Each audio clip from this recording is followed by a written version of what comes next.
안녕하세요. 살아오면서 숱하게 겪은 우여곡절들을 어떻게 글로 정리할 수 있겠냐마는 꼭 써보고 싶은 이야기가 있어 다 늙은 마당에 느려진 손으로 적어내려가 보겠습니다. 모쪼록 편하게 들어주시면 대단히 감사하겠습니다. 저에겐 둘째이자 막내였던 아들을 일찍이 떠나보낸 아픔이 있습니다. 백혈병이었는데 진단이 떨어지고 나서 몇 달 만에 호련히 하늘로 보내고 말았죠. 어떻게 부모가 되어서 자식을 먼저 앞세우고 싶겠습니까? 갑작스레 우리 둘째가 떠난 일로 저와 남편은 제정신이 아니었으나 생활을 건사해야만 했습니다. 우리 첫째, 기특한 장남 하나만으로도 전혀 부족한 것 없이 훌륭하게 키워내겠다는 각오로 임했기 때문에 남편이랑 둘이 도매시장에서 일을 했고 밤낮 구분이 없을 때가 태반이었지만 돈 모으는 것에 혈안이 되어 개의치 않았습니다. 특히 애교가 많았던 둘째에게 마음을 썼던 남편이 받았던 상심은 말로 못하는 것이었어서 그 아픔을 잊고자 더 일에 빠져들었죠. 그런 자기 부모의 마음을 헤아리기라도 한 것인지 저희 첫째는 사춘기 시절을 지나면서 저희 속 한번 썩이지 않고 열심히 공부했습니다. 바쁜 부모를 두고 그 어린 것이 혼자 집안의 기대를 짊어지고 죽어라 공부했을 모습에 지금도 가슴이 아립니다. 똑소리 났던 첫째는 대학도 아주 좋은 곳에 갔어요. 대학 문턱 근처도 못 가봤던 저희 부부 사이에서 어쩜 이렇게 똑똑하고 효자인 아들이 낳는지 신통방통하고도 대견했습니다. 일찍 보내고만 자기 동생의 몫까지 대신해서 늘 열심히 살려는 모습이 보였습니다. 무던하게 대학 졸업을 하고 취업을 하더니만 웬 여자가 생겼다면서 결혼을 하고 싶다고 말을 하더군요. 저는 그 이전까지는 첫째가 여자친구를 만나는 걸 보거나 들은 적이 없었기 때문에 조금 갑작스러웠어요. 남자 나이 27에 결혼을 입에 올리는 건 그 또래보다 이른 것이 아닌가 하는 짐작도 들어서 혹시 임신이라도 했나 싶었습니다. 아니라고 잡아떼기에 더 궁금했어요. 그래서 우선 상대가 어떤 사람인지 보겠다고 했죠. 며칠이나 지나서야 첫째가 결혼하고 싶은 사람이라면서 여자친구를 드디어 데려왔습니다. 딱 보자마자 인상이 아주 참하더라고요. 부드러운 표정에 말투도 깨끗하고 예의범절이 바른 게 느껴졌습니다. 나이는 첫째보다 2살 많았으나 그 정도면 차이라 할 것도 아닌 것 같아서 거슬리지 않더군요. 저희 남편도 밥 먹는 내내 제가 살펴보니까 낯빛이 좋은 것이 첫째의 여자친구가 꽤나 마음에 찬 눈치였습니다. 도매시장 바닥에서 주둥이가 하도 무거워가지고 혀가 입안에 붙었나 어쨌나 소리를 듣는 게 저희 남편이었거든요. 그런데 그런 양반이 먼저 반찬 입에 맞느냐, 둘이 만나면서 힘든 점은 없었냐, 이런 거 물어보는 겁니다. 별일이었어요. 그만큼 저희 부부 2사람 다 첫째 짝으로는 일어나가시면 더할 나이가 없겠구나 생각이 바로 들었습니다. 자식 하나 잃고 남은 자식이랍시고 애지중지 돈 바쳐가면서 키워놨는데 아무한테나 장가들게 할 수는 없는 노릇이었죠. 이 정도면 며느리감으로 낙점해도 좋겠다 싶었던 그때 웬 심상치 않은 이야기를 듣게 되었습니다. 저희 부부는 그 소리를 듣자마자 아연실색하고야 말았어요. 그런데요, 제가 고아원 출신이에요. 제가 부모님이라고 생각하는 분들이 계시지만 진짜 낳아주신 분들은 아니에요. 저에게 도움을 주신 분들이고요. 저는 일가 친척이 아무도 없습니다. 신뢰가 될 줄 알면서도 표정 관리가 정말 어렵더군요. 후식 과일을 먹던 남편도 조용히 포크를 내려놓고 잠시 생각에 잠긴 얼굴이었습니다. 고아라는 걸 밝히면서 죄인이라도 된 양 고개를 푹 숙인 여자친구나 그걸 감싸면서 부모 없이도 바르게 자란 모습에 정말 대단하지 않냐고 저희를 설득하려 드는 첫째 아들이나 보면서 그냥 다 머리가 아프더라고요. 어떻게 키운 아들인데, 우리가 어떤 마음으로 아낀 아들인데 부모 형제 하나 없는 여자랑 짝을 붙이냐면서 처음에는 저나 남편이나 모두 반대했어요. 그런데 둘은 헤어질 생각이 조금도 없어 보였죠. 첫째는 이 여자가 아니면 결혼 안 하겠다고 아주 강경하게 고집을 세웠어요. 그래서 제가 왜 하필 혈혈단신인 사람하고 결혼할 생각을 하냐면서 굳이 첫째에게 물어봤습니다. 엄마, 이 사람은 외로움이 뭔지 아는 사람이야. 그 속에서 꿋꿋하게 혼자 자립하고 헤쳐나갈 줄 아는 사람이더라고. 나랑 너무 비슷한 점이 많아서 더 마음이 쓰여. 허심탄회하게 털어놓은 첫째 말을 들으니까 왜 둘이서 짝짝꿍이 맞았는지 알겠더라고요. 저희 부부는 미래를 위해 그리고 자식을 위한답시고 돈을 벌러 내내 바깥 생활을 했고 그러는 동안 첫째는 모든 걸 스스로 혼자 해내야 하는 법을 터득해야만 했습니다. 냉장고 가득 채워놓은 반찬, 비싼 학원, 그리고 넉넉하게 돈이면 다 해결이 되는 줄로 저희는 생각했었던 거죠. 혼자서 밥을 먹고 학교나 학원을 마치고 집에 돌아와도 아무도 반겨주는 사람 없는 환경 속에서 첫째는 외로움을 견뎌내고 있었던 것입니다. 애정과 관심을 받고 싶은데 동생이 그렇게 되고 나서 자기가 때를 쓰면 부모가 더 힘들어질까봐 차마 한 번을 그러지 못하고 내내 묵묵하게 버텼다고 하더군요. 그런 나날을 보낸 첫째는 자기와 비슷한 면모를 가진 상대에게 끌렸던 거예요. 첫째의 그 말을 듣고 저와 남편은 깊은 고민을 했습니다. 그리고 결혼을 허락해줬어요. 고아라는 것은 그 사람의 단면일 뿐 배려 넘치고 선한 기운을 가진 일을 며느리로 받아들이지 못할 이유가 생각해보니 딱히 없더라고요. 금쪽 같은 아들 잘 부탁한다는 제 말에 눈물을 보이면서 앞으로 정말 잘하겠다고 인사하던 며느리는 그렇게 저희 식구가 되었어요. 신혼살림도 가까운 동네에서 차려서 왕래도 자주 했죠. 저희 부부를 친부모처럼 따르며 시간이 갈수록 얼마나 살갑게 구는지 보기만 해도 뿌듯했을 정도입니다. 둘이서 알콩달콩 잘 지내더니 어여쁜 손녀까지 저희에게 안겨주었습니다. 태어나서 주름이 차글자글한 어릴 때에도 저희 손녀는 정말 예뻤습니다. 그 갓난아기 얼굴에 오똑한 코가 딱 오똑하게 서서는 크면 미인이 되겠다고 저희들끼리 호들갑을 떨고 아주 난리도 아니었습니다. 며느리가 출산하고 나서 자궁 쪽에 문제가 생겨 수술을 받았는데 아이를 더 갖기는 힘들 거라고 의사가 그러더라고요. 저도 놀랐지만 당사자만 할까 싶어서 크게 낙심하여 우울해하는 며느리를 제가 성심껏 달래줬습니다. 손녀 하나만 공주님처럼 키우라고 하늘이 그렇게 정했나 보다라고 위로를 계속 해주니까 며느리도 점차 기운을 차렸어요. 걸음마 떼고 옹알이하고 그럴 적에 저희 손녀가 얼마나 귀여웠는지 말도 못합니다. 소녀가 까르르 하면서 웃으면 그 무뚝뚝한 남편도 홀라당 뒤로 넘어갔으니까요. 그때가 정말 최고로 행복했던 시절이었어요. 저희 부부도 일을 아예 정리하기로 하면서 노년 생활이나 잘하자고 계획을 할 때였죠. 너무 대책 없이 행복했던 게 죄였을까요? 생각지도 못한 우리는 아주 갑작스럽게 시련이 찾아왔습니다. 어느 겨울 저희 남편이 길에서 쓰러졌어요. 하필 새벽에 혼자 나갔다가 길에는 아무도 없을 때라 발견이 늦었습니다. 제가 연락을 받고 병원에 갔을 때는 이미 남편은 영영 떠난 뒤였어요. 다리에 힘이 풀려서 주저앉는데 이상하게 눈물이 바로 안 나오고 정신이 멍하더라고요. 이 상황이 대체 뭔가 싶었어요. 제가 따뜻한 보일러 도는 방에서 잠을 잘 동안 간만에 동네 시장으로 나가보던 남편은 집에서 멀리 떨어지지도 않은 골목길에 그 추운 겨울 새벽에 가슴을 부여잡고 쓰러져 있었던 겁니다. 얼마나 고통스럽고 몸이 시려웠을까 생각하면 지금도 제 손발이 차가워지고 오한이 들어옵니다. 급한 마당에 어디 맡길 데가 없어서 어린 손녀를 그대로 품에 안고 병원에 들이닥친 며느리가 엉엉 우는 소리가 들리는데 제가 그제서야 정신이 들고 이게 현실이라는 걸 깨닫고는 눈물이 터져 나왔어요. 응급실 바닥에서 서로 부둥켜 안고 서럽게도 울었습니다. 왜 우리 집안에 이런 일이 생겨야 하는지, 이제 노곤한 짐 벗어 던지고 편하게 좀 살아보려던 찰나에 이 양반이 어째서 이렇게 떠나버려야 하는지 납득이 가질 않았어요.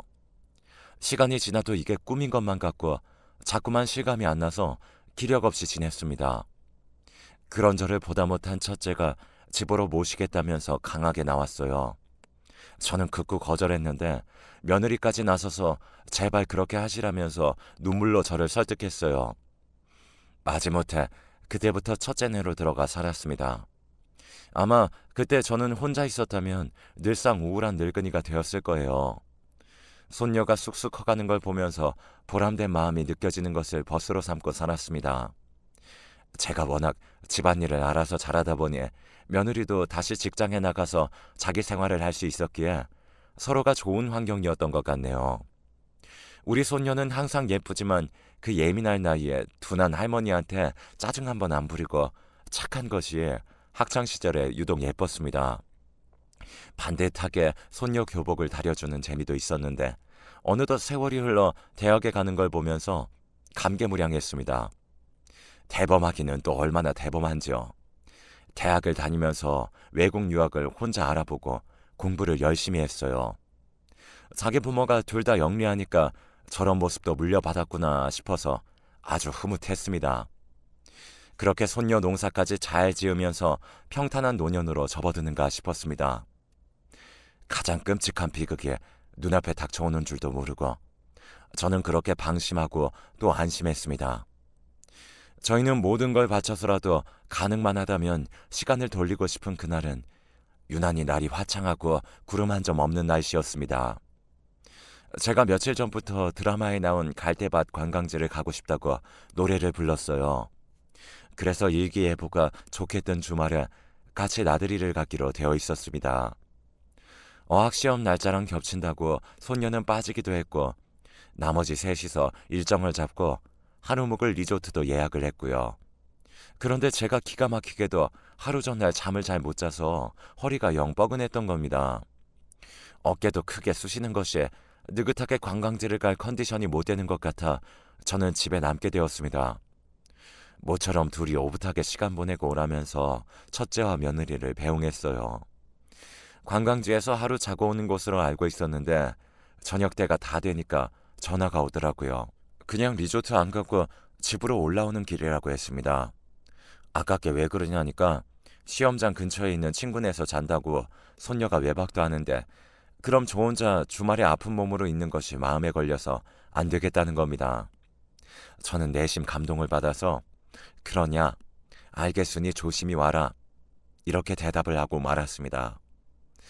그것이 마지막 대화가 될 줄 알았다면 제 혀를 깨물어서라도 그렇게 하지 않았을 텐데요. 제 목숨보다 소중한 첫째 아들과 며느리는 톨게이트 거의 다 와서 교통사고를 당했습니다. 차량 몇 대가 줄지어 박은 대형 교통사고에 어이없게 휘말려 버렸어요. 연락을 받고 병원으로 가는 길에 택시 안에서 잠시 혼절하여 기사가 저를 부축하기도 했죠. 그리고 몸이 푸르딩딩해져서 상해를 입지 않은 곳이 없고 망가진 얼굴에다가 호흡기를 달고 있는 첫째 모습을 본 순간 그대로 의식이 끊겨서 몇 시간 후에나 정신을 차렸습니다. 그 사이에 첫째는 세상을 떠나 있었습니다. 저는 의식불명인 며느리를 향해 빌고 또 빌었습니다. 제발 살아만 달라고 말입니다. 손녀딸을 위해서라도 반드시 며느리만은 살아야 했습니다. 먼 시골에서 농사짓고 살던 친언니며 사촌들이 와서 이게 대체 무슨 일이냐고 난리통이었어요. 다들 한마음으로 며느리가 깨어나길 기도했죠. 저는 달력을 보며 곧 둘째의 기일이 다가오는 것에 숨이 턱 막혔습니다. 설마 며느리까지 떠난다면 비극도 이런 비극이 있을 수 없는 일이었어요. 그러나 세상에서 가장 착했던 저희 며느리는 둘째의 기일을 사앞두고 세상과 작별을 고했습니다.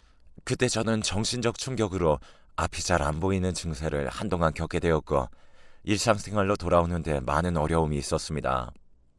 저만 없었다면, 제가 아니었다면 두 사람 다 허망하게 가는 일은 없었을 거란 생각이 들 때면 미칠 것만 같았죠. 세상을 살아갈 이유가 없었고 아무런 의욕도 남아있지 않았습니다.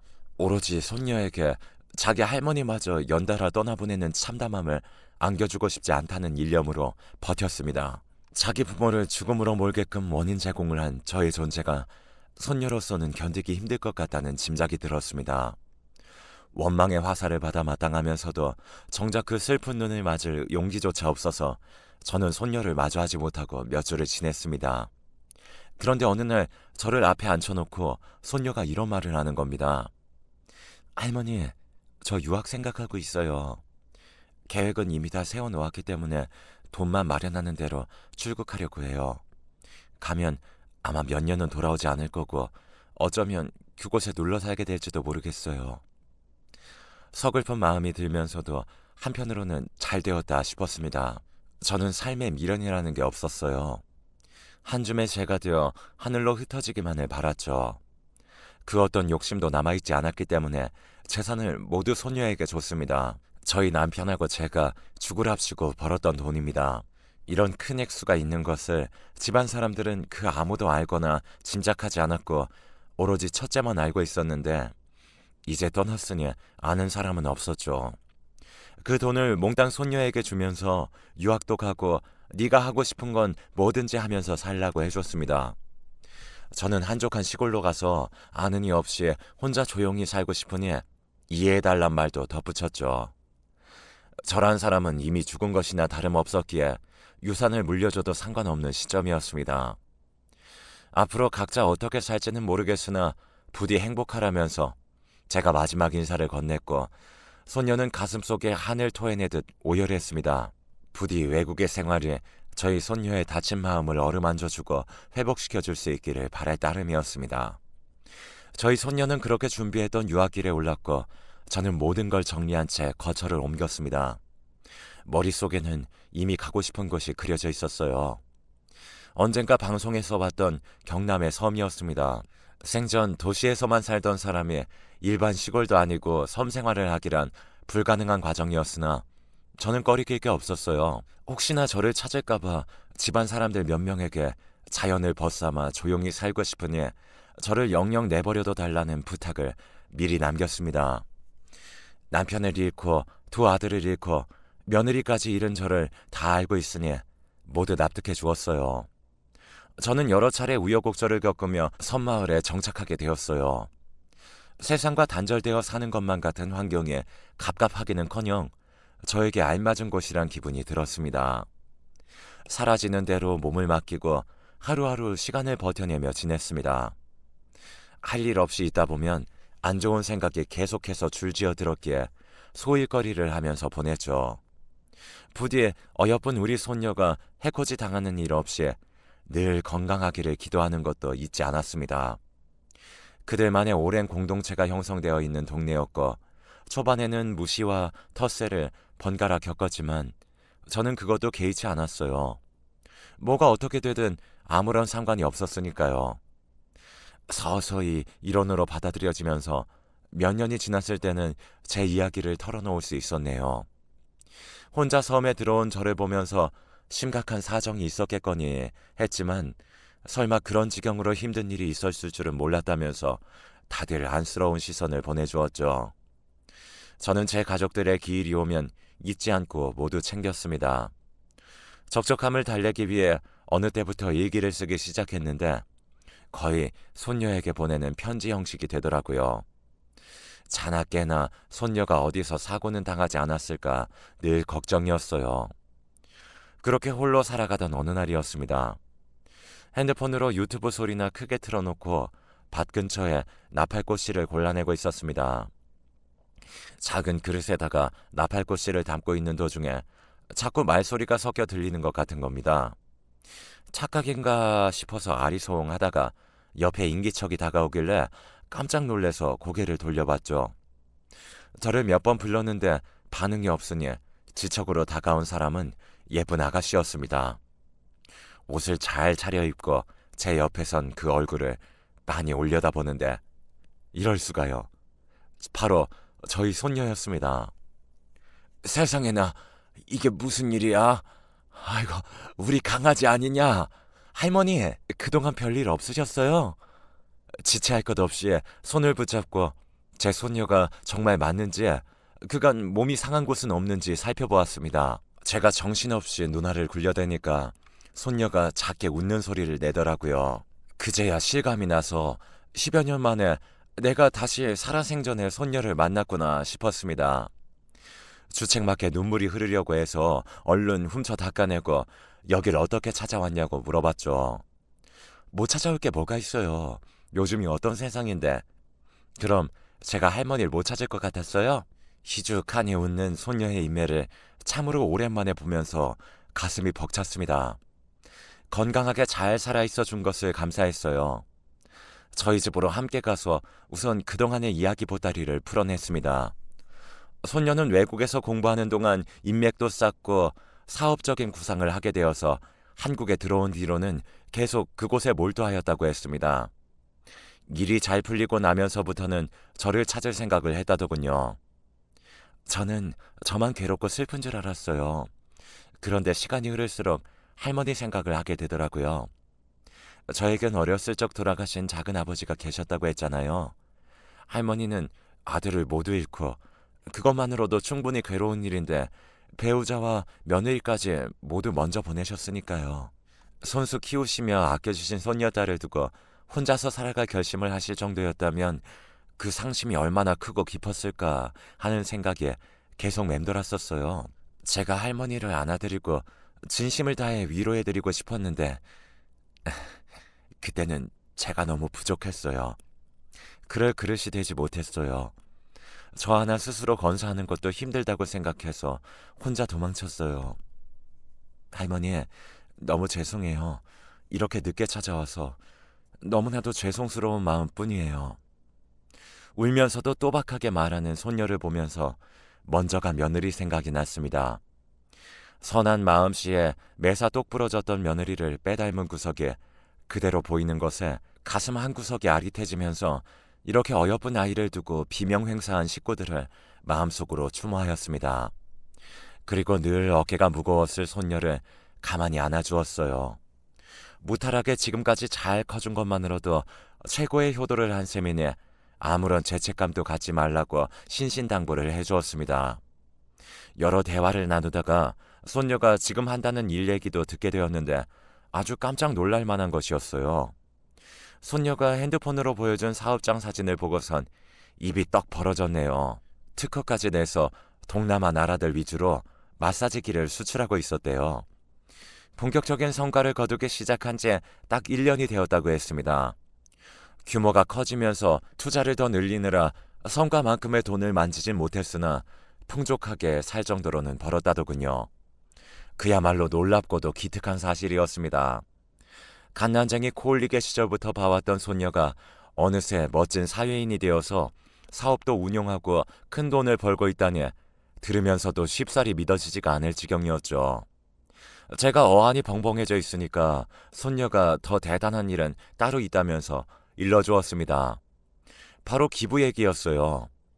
자기 부모 이름으로 의료 사각지대에 있는 저소득층을 위해 기부를 하고 있었습니다. 그것도 사진으로 보여줬는데 저희 첫째와 며느리 이름이 적혀 있는 것을 보다가 금세 눈가가 젖어들었네요. 손녀는 앞으로 돈을 버는 동안 봉사활동도 꾸준히 할 작정이라고 했습니다. 정말 멋진 이야기였어요. 너무 감동적이라 순간 제가 꿈을 꾸고 있는 것인가 싶었습니다. 그런 저에게 손녀는 이곳을 함께 떠나자고 제안을 해왔습니다. 할머니, 저랑 같이 가요. 우리 이제는 같이 지내요. 손녀가 내민 손을 이대로 잡고 떠나도 되는 것인가 고민이 되었습니다. 문득 하늘을 올려다봤어요. 하늘이 바다인지 바다가 하늘인지 섬에 살다 보면 가끔 구분할 수 없다는 생각이 들곤 합니다. 그 푸르름을 눈에 담으며 저는 결심을 굳혔습니다. 나는 이 핸드폰 하나로도 세상 돌아가는 거 다 알고 TV로 바깥 사람들 어떻게 사는지 구경 다 하고 살아. 이 정도만 해도 내게는 감지덕지다.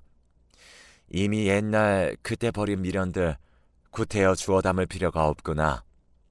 늙어버린 몸뚱이는 이곳에 박혀있는 것이 옳아. 할머니, 그래도 여기서 오래 사셨으니 남은 시간은 또 다르게 보내셔도 되잖아요. 나는 이곳에서의 잔잔한 일상이 내 남은 인생을 완주하는 부분인 것만 같아. 시덥지 않게 돌아가는 쳇바퀴는 이제 그만 굴리고 이제 여기서 가만히 쉬고만 싶어. 이 늙은이 입장을 네가 이해해줬으면 싶구나. 손녀는 끝내 저의 고집을 꺾지 못한 것을 아쉬워했습니다. 그날 밤 함께 오순도순 얘기를 나누며 금세 시간이 흘렀어요. 그렇게 귀한 손님이 올 것을 미리 알았더라면 준비를 했을 텐데 아침에 고봉밥을 퍼주면서도 속으로는 얼마나 아쉬웠는지 모릅니다. 손녀와 앞으로 자주 연락하자고 약속을 했습니다. 그리고 손녀는 매달 한 번씩 들르겠다고 당찬 포부를 밝혔죠. 저는 말만으로도 고마우니 그 약속을 못 지켜도 상관없다고 해줬네요. 그런데 너 결혼은 아직이야? 아, 할머니, 저 35이면 아직 앞날 창창하거든요. 당장 결혼 안 해도 지장 없어요. 아, 그려? 결혼 좀 안 하면 어때? 우리 강아지가 세상에서 제일 예쁜데. 어여 가. 아, 할머니, 그럼 저 진짜 가요. 건강하시고 앞으로 오래오래 사시기에요. 알았으니까 조심히 가려무나. 도착하면 연락하고 혹시 만나는 놈이 있으면 같이 데려나와 보고. 배를 타러 가다 말고 손녀가 고개를 절레절레하면서 웃더군요.